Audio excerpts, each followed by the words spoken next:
How difficult is it to create your own business website?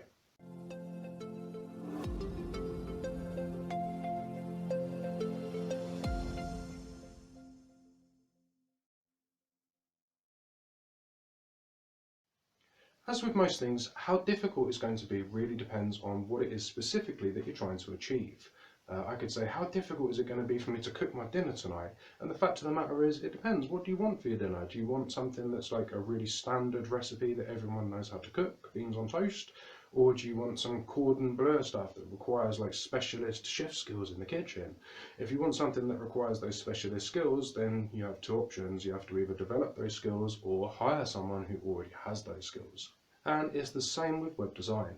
Now, if you're not interested in web design and you're not thinking of hiring a web designer or a developer just yet, there are of course loads of those drag and drop site builders that you can use that are really quick and easy, like Wix, Squarespace, I'm sure there's loads of others. Now, the main benefit of these is that you can get a website up and running really quickly and easily. But the downside is that you don't have as much control over the design or functionality. Now, I think if you're in your first year or so of business, you're just kind of testing the water, seeing how things go, you don't really need to spend all that much time or money on your website. Unless you're a web designer, do you need to impress people with your web design skills? I'd say probably just focus on getting clients and worry about the website later. All they're going to expect from you at the moment is that you have a website and that it has the information that they want. Until you get a bit bigger, they're not really probably expecting your website to be that mark of professionalism that you might be picturing. But even so, like when you make a Wix website, it looks pretty tasty now. They used to look a little bit rubbish, but they do look pretty sweet smooth now. So it's not that they don't look good; they look good. It's just about having control over the design and functionality, which as your business grows and develops, obviously your business requirements are going to change. You're probably going to need that little bit more control over how things are done there. So that's point one. If you're happy using a generic template, having limited control over the design and functionality, and I think you are locked into the template with those things when you choose one, you don't get to then go back and choose a different template.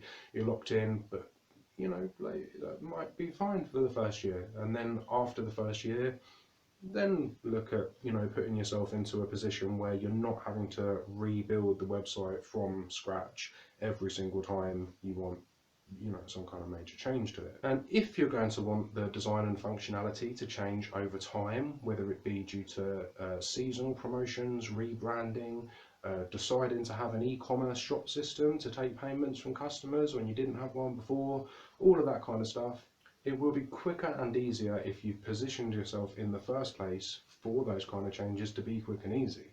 And this is where people run into problems with those drag and drop site builders. They're not actually open source platforms, so even if you hire a designer or a developer, they can't actually do anything with what you've got there. They would have to start again. So my advice would be to install WordPress on your own hosting account and build your site on that platform using one of the themes available. That way, when you do learn how to code or you decide to hire a designer or a developer, they don't have to start again, they can just build onto the work that you've already done.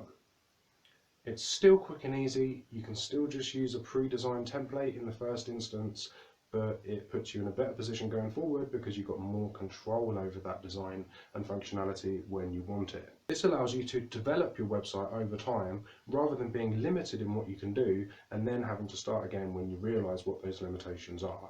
Thanks for watching, folks. I hope you found that useful. If you did, please give it a like and subscribe, and I'll see you next time.